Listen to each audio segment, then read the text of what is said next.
नमो सिद्धाणं नमो आयेरियाणं नमो वज्रायाणं नमो लोए सवसाहुणम। पंच परमेष्टि भगवान की, 1008 श्री आदिनाथ भगवान की, अंतिम तीर्थेश भगवान महावीर स्वामी की, आचार्य भगवान गुरुवर श्री विशुद्ध सागर महाराज की, जेवली मुनि श्री सुप्रभ सागर जी महाराज की, मुनि श्री प्रणत सागर जी महाराज की जय। जन बंधु, समीचीन विकल्पों का सम्यक समाधान इस बहुचर्चित कार्यक्रम में मैं आप सभी का स्वागत करता हूं। सुप्रभुवाच यूट्यूब चैनल की प्रस्तुति समीचीन विकल्पों का सम्यक समाधान। जैसे आचार्य भगवान गुरुवर श्री विशुद्ध सागर जी महाराज कहते हैं एवं उन्हीं के सुयोग्य शिष्य मुनि श्री सुप्रभ सागर जी महाराज जी कहते हैं, समय पे किया गया काम समय को दिलाता है। जी हाँ, अगर आपके मन में उठने वाले विकल्पों को आप समय पे उसको शमन करते हैं या शांत करते हैं तो आप चैन से रह सकते हैं। मुनि श्री सुप्रभ सागर जी महाराज एवं मुनि श्री प्रणत सागर जी महाराज अथक परिश्रम से सम्यक समाधान इस कार्यक्रम के माध्यम से देश विदेश विभिन्न प्रांतों से जुड़े हुए लोगों के मन में उठने वाले विकल्पों का शमन करते हैं या सम्यक समाधान करते हैं। इस कार्यक्रम के द्वारा जो लोग लाभान्वित होते हैं उनका मैसेज या कॉल से ओम नमः सिद्धेभ्य पंच परमेष्टि भगवान की जय। परम पूज्य आचार्य भगवंत गुरुवर विशुद्ध सागर जी मुनि महाराज की जय। परम पूज्य मुनि श्री सुप्रभ सागर जी महाराज की जय।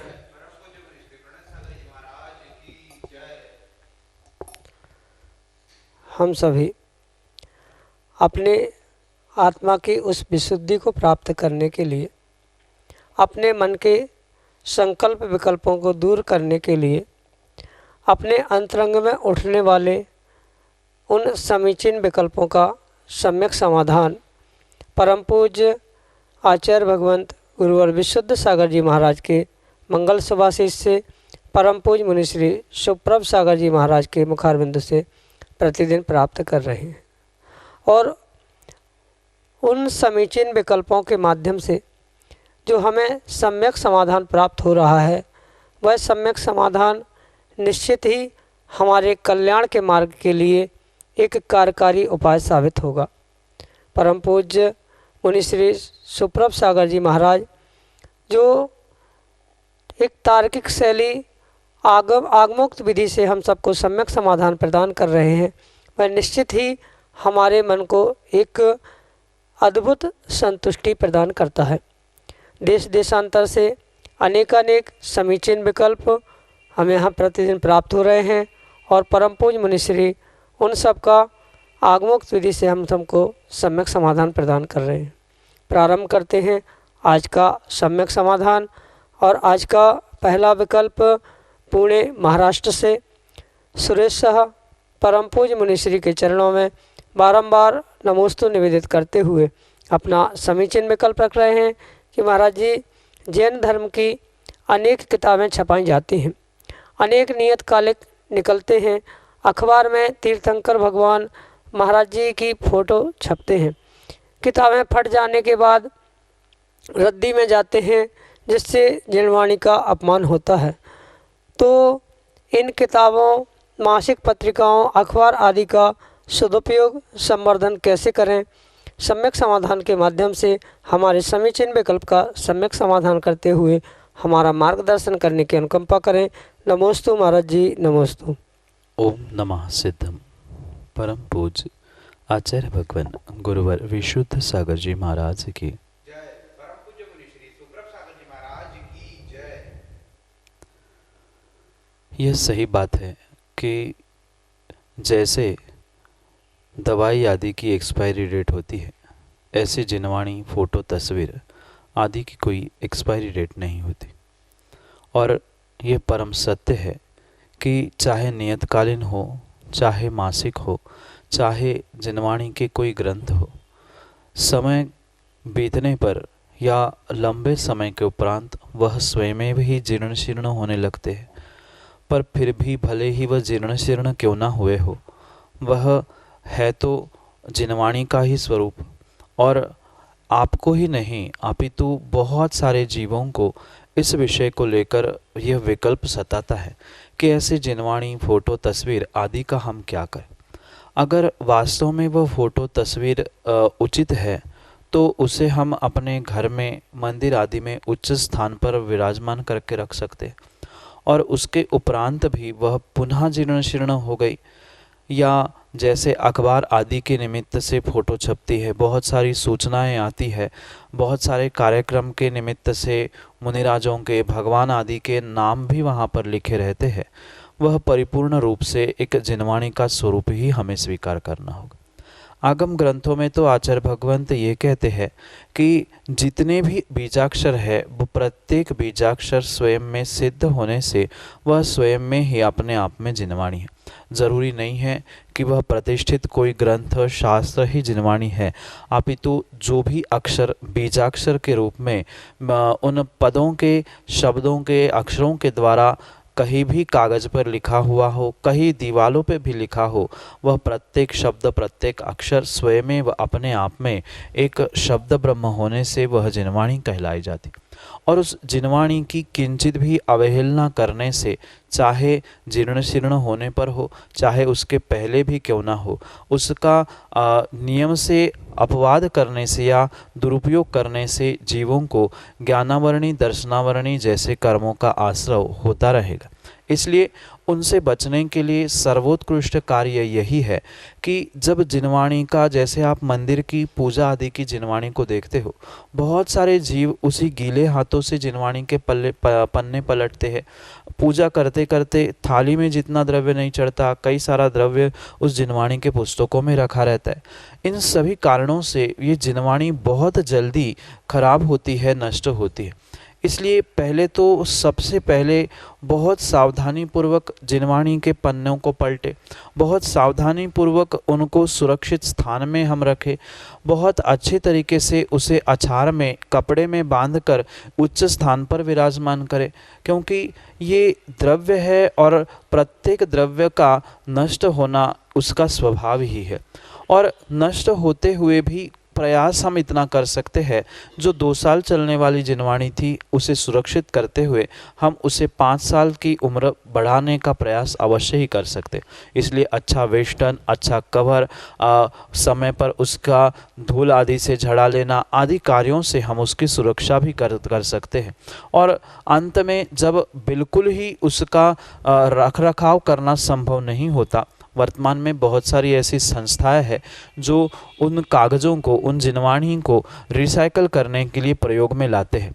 आप वहां पर भेजकर उनको पुनः रिसाइकल करके जिनवाणी का स्वरूप देने के लिए सहयोग कर सकते हैं, क्योंकि बहुत सारे जीवों का ऐसा भी मानना है कि वह जिनवाणी जैसी पुरानी हो जाती है, नष्ट हो जाती है, उसे जला दिया जाए, पानी में बहा दिया जाए। पर जला देने से, पानी में बहाने से नियम से हमें दोष लगेगा, ये भी परम सत्य है। अगर हम रिसाइकल करने के लिए दे रहे हैं, वहाँ भी हमें दोष लग रहा है, पर कम से कम दोष के साथ अच्छे से अच्छा कार्य हो, यह एक श्रावक का विवेक और श्रावक की उचित क्रिया कहलाई जाती है। इसलिए ऐसी बहुत सारी संस्थाएं वर्तमान में भारत में हैं जो उन ग्रंथों को अपने स्थानों पर मंगवा कर उनको पुनः रिसाइकल करके जिनवाणी छपवाने के लिए उस कागज़ों का, उसका ही प्रयोग करती है। ऐसे स्थानों में हम भेज दें, या फिर बहुत अच्छी बात तो यही है कि हम उसे संभालने का अगर प्रयास करें तो अच्छी बात, नहीं तो जहां जिन संस्थाओं में उसे रिसाइकल करने के लिए व्यवस्थाएं बनाई है, उनकी खबर लेते हुए, उनसे पता आदि लेकर आप वहां पहुंचाकर अपने उस ज्ञानावरणी, दर्शनावरणी कर्मों से, आश्रव से बचने का प्रयास कर सकते हैं। और उन संस्थाओं को समझ कर या उन संस्थाओं की जानकारी लेकर उनके विषय में पता करते हुए और विस्तार से उसके विषय में आप जिनवाणी के स्वरूप और उनको क्या करना चाहिए उनसे जान सकते हैं। शेष आप विवेक पूर्वक तब तक उसका रखरखाव करें जब तक वह हमारे पढ़ने योग्य, समझने योग्य होगी। यही आपके लिए सम्यक समाधान। पीसी जैन इंदौर से परम पूज्य गुरुवर के चरणों में कोटि कोटि नमोस्तु निवेदित करते हुए कह रहे हैं कि महाराज श्री, आपके दर्शनों की तीव्र अभिलाषा होते हुए भी इस महामारी के डर से प्रत्यक्ष नहीं आ पा रहा हूँ, तो यह मेरे कौन से कर्म का उदय है? हमारे समीचीन विकल्प का सम्यक समाधान करने की अनुकंपा करें। नमोस्तु महाराज जी, नमोस्तु। जीव के साथ एक समय में मात्र एक ही कर्मों का उदय नहीं रहता, अपितु अनेक कर्मों के उदय के निमित्त से ही जीवों को परिपूर्ण रूप से वर्तमान या भूत भविष्य में क्रियाओं को क्रियान्वित करने का वह सौभाग्य कह दो, या उन क्रियाओं को करने के लिए प्रवृत्त होना पड़ता है। इसलिए मात्र जो मुख्यता से कर्म के उदय के विषय में कहा जाता है वह किसी एक कर्म की मुख्यता से जरूर कहा जाता है, पर परम सत्य सभी सातों आठों कर्मों का प्रति समय जो उदय चल रहा है उनके तालमेल से ही हमारे जीवन में अच्छे बुरे सुख दुख आदि के कार्य निष्पन्न हुआ करते। जैसे कि तीव्र भावना होने पर भी आप यहाँ नहीं पहुँच रहे हो, ये अगर मुख्यता से बात हम करेंगे तो हमारे दर्शनावरणी, अंतराय, असाता वेदनी आदि के निमित्त से हमारे इस पाप कर्म का वर्तमान में उदय चल रहा है। मात्र आपका ही नहीं, अपितु बहुत सारे ऐसे जीव हैं जो साक्षात गुरु के दर्शन करना चाहते हैं, प्रभु के पूजा आराधना भी करना चाहते हैं, पर वर्तमान के माहौल को देखते हुए वह उन क्रियाओं को मात्र और मात्र स्वयं के ही नहीं, अपितु जो एक सामुदायिक रूप में सर्वांगीण रूप से सभी का मिलकर ये पाप कर्म का उदय है, उसके कारण से ही जीव अपने उस उच्च लक्ष्य तक, ध्येय तक नहीं पहुंच पा रहा है। मुख्यता से अगर आपके विषय में समझा जाए, दर्शन की तीव्र अभिलाषा है, हम देखना भी चाहते हैं, साधन भी है, सब कुछ व्यवस्था है, पर फिर भी उस बीमारी के डर से नहीं पहुंच पा रहे हैं, तो हमारे भीतर उस तीव्र अंतराय कर्म का और साथ साथ दर्शनावरणी कर्म का भी उदय है। दर्शनावरणी कर्म स्वयं ही कहता है कि दर्शन करने की अभिलाषा होने पर भी, किसी को देखने की इच्छा होने पर भी वहाँ तक नहीं पहुँच पाना। जैसे उसका विस्तार करते हुए आचार्य महाराज कहते हैं कि कोई राजा बैठा है पर बीच में पर्दा है, दरवाज़ा बंद है, हम अंदर नहीं पहुँच पा रहे हैं, वह दर्शनावरणी का लक्षण बताया गया। और जो विघ्न आ रहे हैं शुभ कार्यों में, वह अंतराय के निमित्त से आ रहे हैं। तो ये दोनों प्रकार के मुख्यता से कर्मों के उदय के निमित्त से ही जीव अपने देवशास्त्र गुरु जो श्रद्धा का स्थान था वहाँ पर पहुँच नहीं पा रहा है, क्योंकि बाकी शेष कर्म तो साथ में रहेंगे ही। कथनचित असाता वेदनी का भी उदय है कि हम शुभ कार्य नहीं कर पा रहे हैं, ज्ञानावरणी ज्ञान नहीं प्राप्त कर पा रहे हैं गुरु के पास पहुंचकर साक्षात रूप से, वह भी कथनचित ज्ञानावरणी कर्म का उदय है। वह ऐसे अनेक कर्मों का सामूहिक फल मुख्यता वह दर्शनावरणी और अंतराय, इन दो कर्मों के निमित्त से भाव होने पर भी, अभिलाषा इच्छा होने पर भी हम शुभ कार्यों को और गुरु के दर्शन आदि को प्राप्त नहीं कर पा रहे हैं। यही आपके लिए सम्यक समाधान। अगले विकल्प के लिए राजजैन चंदेरा मध्य प्रदेश से, जहां परम पूज्य मुनिश्री के सानिध्य में विगत फरवरी माह में ऐतिहासिक पंचकल्याणक एवं गजरत महोत्सव संपन्न हुआ, अपने समीचीन विकल्प के साथ हमारे सामने हैं। मुनिश्री के चरणों में कोटि कोटि नमन एवं त्रिवार नमोस्तु नमोस्तु नमोस्तु मुनिश्री। हे गुरुवर, जब हम पूजा करने जाते हैं, अभिषेक के लिए पर्दनी पहनते हैं पूजन के लिए, तो अभिषेक करने से और भगवान के चरण छूने से हमें उतना ही पुण्य मिलता है? इस शंका का समाधान करें। नमोस्तु मुनिश्री। दानम पूजा मोक्षम सावय धम्मो न सावया तेणविणा। आचार्य कुंद स्वामी रेणसार जी ग्रंथ में श्रावक के लिए दो मुख्य कर्तव्यों का बोध कराते हुए कहते हैं, दान और पूजा श्रावक के लिए एक अनिवार्य कर्तव्य है, और उस पूजा के अंतर्गत ही आचार्य भगवंतों ने भगवान की अभिषेक को भी ग्रहण किया है। मात्र अष्टद्रव्यों को चढ़ा देना इतनी ही पूजा नहीं है, अपितु पूजा का एक अंग अभिषेक भी कहा गया है। जब तक अभिषेक पूर्वक पूजा नहीं की जाती, तब तक वह सर्वांगीण पूजा आगम के परिप्रेक्ष्य में स्वीकार नहीं की जा सकती। इसलिए उस सर्वांगीण पूजा को प्राप्त करने के लिए श्रावक को सर्वप्रथम प्रक्षाल, अभिषेक, शांतिधारा आदि क्रियाओं को क्रियान्वित करना अनिवार्य है। जैसे कि आपने विकल्प रखा है कि हमने मन में संकल्प किया अभिषेक करना है, आपने परधनी धोती पहन ली और मंदिर भी पहुंच गए, समय का अभाव या कुछ ऐसे कारणों से आप अभिषेक नहीं कर पाए और शीघ्रता से प्रभु के भगवान की प्रतिमा के चरण स्पर्श करके लौट आए, तो ये अभिषेक का तो पुण्य आपको नहीं मिलेगा, क्योंकि अभिषेक हुआ करता है।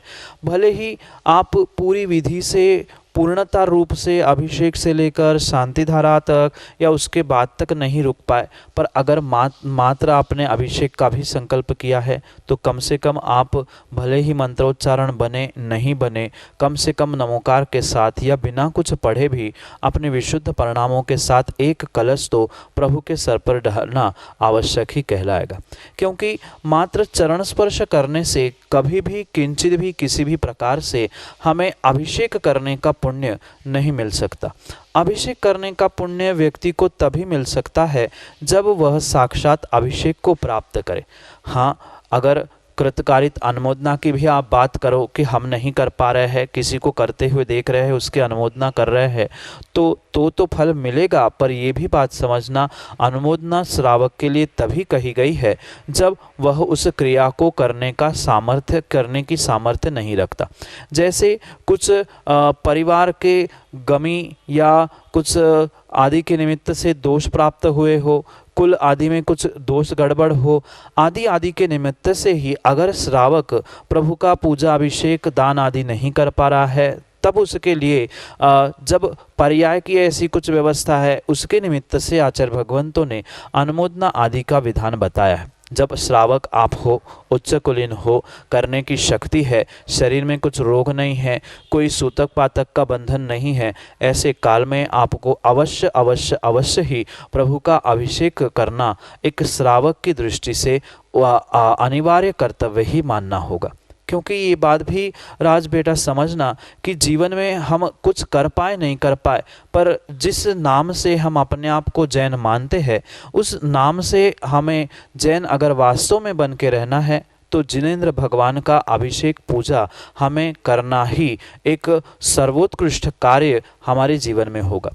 जितनी भी विषमताएं, जितने भी दुख, जितनी भी परेशानी हमारे जीवन में आ रही है, उसके लिए सर्वोत्कृष्ट मार्ग एक ही है, वह है प्रभु की भक्ति। और प्रभु की भक्ति करते समय उनका अभिषेक, उनकी पूजा और शाम का देव दर्शन, आरती आदि के निमित्त से हमें सतत प्रभु की भक्ति करते रहना चाहिए। और आप तो उस अतिशयकारी चंदेरा क्षेत्र में और मंदिर में पहुंचने वाले श्रावक के रूप में आपने साक्षात भगवान का अतिशय आपके उस पंचकलणक के निमित्त से देखा है। और मैं तो कहता हूँ आप सब काम छोड़ देना, भले ही दिन में सुबह आधा घंटा जल्दी उठना, पर सबसे पहले एक कलश कम से कम प्रभु के सर पर ढाल देना, जिससे तुम्हें अचिंत्य पुण्य की प्राप्ति हो सकती है। इस श्रावक के पापों को दूर करने के लिए अगर कोई सर्वोत्कृष्ट साधन है तो भगवान का अभिषेक पूजन, ऐसा आचार्य भगवंतों ने लिखा है। इसलिए मात्र प्रमाद करते हुए चरण स्पर्श करके हम ये ना सोच ले कि हमने तो भगवान का चरण स्पर्श कर लिया है, उनकी रजोम धूल हमने अपने माथे पर लगा ली है, वह भी एक प्रकार का गंधोदक है। ये सब कुछ आलसी और प्रमादी लोगों का विचार या चिंतन हो सकता है। आप तो सर्वोत्कृष्ट कार्य प्रभु का भले ही एक कलश से आप अभिषेक करें, पर अभिषेक अनिवार्य करें, क्योंकि अभिषेक का फल अचिंत्य कहा गया है। जबकि भगवान के चरण स्पर्श करने से भी आपको पुण्य मिलेगा, पर फिर भी विशेष पुण्य भगवान का अभिषेक, उससे भी अधिक पुण्य भगवान के अभिषेक के बाद पूजन आदि करने से अवश्य मिलेगा। इसलिए आप आलसी प्रमादी होते हुए मात्र छोटे से पुण्य के लाभ में ना बैठे रहे, विशेष पुण्य के लिए अभिषेक आदि करके ही अपने इस श्रावक कुल को, जैन कुल को प्राप्त करना सार्थक करें। यही आपके लिए सम्यक समाधान। अगले विकल्प के लिए श्रीमती कल्पना जैन, कंजना, मध्य प्रदेश से अपने समीचीन विकल्प के साथ हमारे सामने। महाराज जी को नमोस्तु नमोस्तु। महाराज जी, हम ये पूछना चाहते हैं कि अगर कोई पैसा वाला है या कोई गरीब है तो पैसे वाला गरीब आदमी की इज्जत क्यों नहीं करता है। कोई कितना ही आगे बढ़े लेकिन वो अपने पैसे के उसमें किसी को एक दूसरे को समझता नहीं है, या छोटा हो या बड़ा हो। महाराज जी इसका पाप क्या होता है, समाधान करें महाराज जी। गरीब होना, अमीर होना, पैसे वाला होना, सुखी दुखी होना, ये परिपूर्ण रूप से व्यक्ति के अपने पूर्व कर्म के उदय के निमित्त से हुआ करता है। जैसे जीव का पूर्व कर्म का उदय होता है, उस कर्म के अनुसार ही उसे वर्तमान में सुख दुख, पैसा, धन, मान, सम्मान आदि सब कुछ प्राप्त होता है।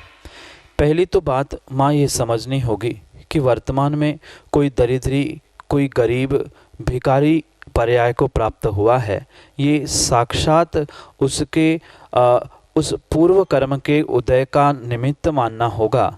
जो पिछले पर्याय में जिसने कभी भी सच्चे देवशास्त्र गुरु की आराधना नहीं की होगी, जिसने कभी भी दान स्वरूप कभी अपने धन का प्रयोग नहीं किया होगा, वही जीव वर्तमान में गरीब, दरिद्री आदि पर्याय को प्राप्त हुआ करता। ये वर्तमान के परिप्रेक्ष्य में जैसे पंचम काल में जन्म देना ये पाप कर्म का उदय कहा जाता है, बिल्कुल ऐसा ही वह दरिद्री गरीब बन जाना व्यक्ति के स्वयं के पाप कर्म का उदय है। और ये तो स्वाभाविक सी बात है, जिसके पास कुछ होता है वह जिसके पास नहीं होता है उसको कुछ ना कुछ बोलता है। ये तो इस संसार का नियम सा ही आपको स्वीकार करना होगा। रही बात गरीब, दरिद्री आदि बनने की और अमीर आदि बनने की, जो वर्तमान में गरीब दिख रहा है, दरिद्री दिख रहा है, स्पष्ट रूप से आचार्य भगवंत समंतभद्र स्वामी कहते हैं, जिसने पिछले पर्याय में कभी भी सच्चे देवशास्त्र गुरु कर श्रद्धान नहीं किया, जो पिछली पर्याय में सम्यक दृष्टि नहीं बन पाया है, वो ही वर्तमान में गरीब या दरिद्री बना हुआ है। जो सम्यक दृष्टि होता है, जिससे सच्चे देवशास्त्र गुरु पर आराधना, सच्चे देवशास्त्र गुरु पर श्रद्धान होती है, उनकी आराधना भक्ति करने में जो अपने पर्याय के क्षणों को लगाता है, वह नियम से अगली पर्याय में दरिद्री हो ही नहीं सकता। वह नियम से अगली पर्याय में एक तो देव होगा या मनुष्य भी होगा, तो सुख, समृद्धि, धन आदि से संपन्न ही जन्म लेता है।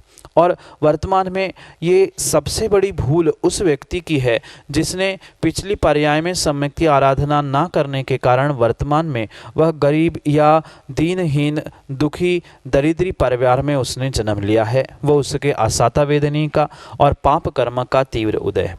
रही बात जो वर्तमान में पैसे वाला बनकर कुछ पुण्य को प्राप्त करने के बाद भी जो अपने आप को मान कषाय से सब कुछ मानता है, वह नियम से भले ही इस पर्याय में अपने लिए पुण्य के उदय को प्राप्त हो चुका है, पर यह परम सत्य है वह अगले पर्याय के लिए या अगले भवों के लिए पाप को अर्जित कर रहा है, अन्य कुछ भी नहीं। क्योंकि स्वयं में उस धन संपत्ति का, पैसे आदि को प्राप्त करके जो मान कषाय को प्राप्त कर रहा है, वह मान कषाय के निमित्त से नियम से आने वाले समय में उस मान कषाय की तीव्रता के उदय से जो तीव्र मान कषाय का अगर वह परिणमन चल रहा है जीव का, तो चारित्र मोहनी जैसे कर्म का मंद प्रकार से चल रहा है, तो अनेक और प्रकार के कर्मों का, ऐसे अनेक अशुभ कर्मों का आश्रय वह वर्तमान में करता है। माँ, ये किंचित भी मैं नहीं कह रहा हूँ कि जो पैसे वाला है वह अपने उस धन संपत्ति का अहंकार करे या दूसरों को बहुत कम लेखते हुए, कम मानते हुए उसको चिढ़ाते रहे, उससे परेशान करते। मेरा अभिप्राय यह नहीं है, पर यह बात भी हमें स्वीकार करनी होगी कि माना कि मैं गरीब हुआ हूँ तो ये मेरे पाप कर्म का उदय है। हमें उस समय ये चिंतन करना होगा कि मैंने पिछली पर्याय में कुछ ऐसी भूल की थी जिसके कारण से मुझे वर्तमान में ऐसे दुख और कष्ट उन धन संपत्ति आदि के निमित्त से प्राप्त हो रहे हैं। साथ साथ उसके बाद फिर ये भी चिंतन करना होगा कि सामने वाला अगर मेरे निमित्त से या मुझे गरीबी, दरिद्री आदि देखते हुए मुझे चिढ़ा रहा है, परेशान कर रहा है, मुझे कुछ भी नहीं मान रहा है, तो उसके पीछे भी मेरे ही पाप कर्म का उदय है। और और ये भी परम सत्य है कि उसके निमित्त से वह आने वाले समय में पुनः स्वयं के लिए पाप कमा रहा है और उस पाप के द्वारा पुनः आने वाले समय में हो सकता है वो भी उस दुख दर्द भरे दरिद्री गरीब पर्याय को प्राप्त हो जाए। इसलिए बहुत अच्छी बात तो यही है कि अगर जो गरीब व्यक्ति है वह अपने आप में इस बात को समझकर संतुष्ट हो जाए कि मेरे पाप का उदय है और अगले पर्याय में ये जो मुझे आज परेशान कर रहा है वह परेशान करने के निमित्त से या मान कषा आदि के निमित्त से वो भी दुख दर्द भोगेगा, उसके बारे में भी अशुभ चिंतन ना करें, क्योंकि पहले ही हमने पाप कर्म के आश्रय से दुख भरे इस पर्याय को प्राप्त किया है। अगर वर्तमान में भी हम अपने आप को नहीं संभाल पा रहे हैं, दूसरे पैसे वालों को दुख देखकर ईर्ष्या कर रहे हैं या अन्य उसको भी कुछ हो जाए या वो भी गरीब हो जाए ऐसा चिंतन कर रहे हैं, तो हमें पुनः आने वाले समय के लिए पुनः पाप का आश्रय होगा। पर यह भी परम सत्य है, जो जैसा करता है उसको वैसा फल अवश्य मिलता है। उसने आपको पैसों के धन से आदि के निमित्त से परेशान किया है, दुखी किया है, तो नियम से उसे भी अगली पर्याय में तत्त कर्मों का आश्रय अशुभ रूप से पाप रूप से प्राप्त होगा। उससे कोई भी उसे बचाने वाला नहीं हो सकता। उसका वह कार्य वर्तमान के अपेक्षा से निंदनीय है और वर्तमान में आपने जो गरीब पर्याय प्राप्त की है वह आपके भविष्य के निंदनीय कार्य का फल था। उसको अगली पर्याय में फल मिलेगा, आपको पिछली पर्याय का फल वर्तमान में मिला है। इसलिए दोनों भी सोच समझकर संभल कर अपनी पर्याय अपने परिणामों को संभालने का प्रयास करें। गरीब बनना स्वयं की गलती थी और उस गरीब को देखकर दूसरों का चिढ़ाना वह आने वाले समय के लिए उसकी गलती थी। इसलिए ना अहंकार में डूबकर अपने धन संपत्ति का मान करते हुए किसी गरीब को दीनहीन को ना सताना, ना उसको परेशान करना, ना उसे चिढ़ाना। चिढ़ाने से सताने से उसको दबाने से अगली पर्याय तुम्हें ही दुख रूप मिलेगी। ये भी परम सत्य स्वीकार करना होगा। यही आपके लिए सम्यक समाधान। जय जैन बंधु, आप हम सभी लाभ ले रहे थे सम्यक समाधान इस कार्यक्रम का। यह कार्यक्रम प्रतिदिन शाम को 4 बजे पारस टीवी चैनल पर एवं 5:13 पे सुप्रभु आज इस यूट्यूब चैनल से प्रसारित होता है। इसका पुनः प्रसारण फेसबुक के माध्यम से भी होता है। फेसबुक पे श्रवण सुप्रभ सागर जी या श्रवण या सुप्रभु आज नाम से पेज है, उसके माध्यम से इसका प्रसारण होता है। शाम को 7:40 पे जिनवाणी चैनल पर मुनिषी के प्रवचनों का लाभ भी आप ले सकते हैं। अगर आप इस कार्यक्रम से जुड़ना चाहते हो, अगर आप इस कार्यक्रम के माध्यम से अपने समीचीन विकल्पों का सम्यक समाधान प्राप्त करना चाहते हो, तो निम्नलिखित जो नंबर चल रहे हैं पट्टी पे, उस पर अपना समीचीन विकल्प हम तक भेज सकते हो व्हाट्सएप के माध्यम के द्वारा। आपकी सुविधा के लिए मैं यह नंबर दोहराता हूँ। यह नंबर है 8707548811 8707548811। अगर आप ईमेल से अपना विकल्प भेजना चाहते हो तो samyak.samadhan@gmail.com इसके माध्यम से अपना समीचीन विकल्प हम तक भेज सकते हो। मैं मुनिश्री के चरणों में बारंबार नमोस्तु करता हूँ और आज के कार्यक्रम को यही विराम देता हूँ। नमोस्तु नमोस्तु, नमोस्तु।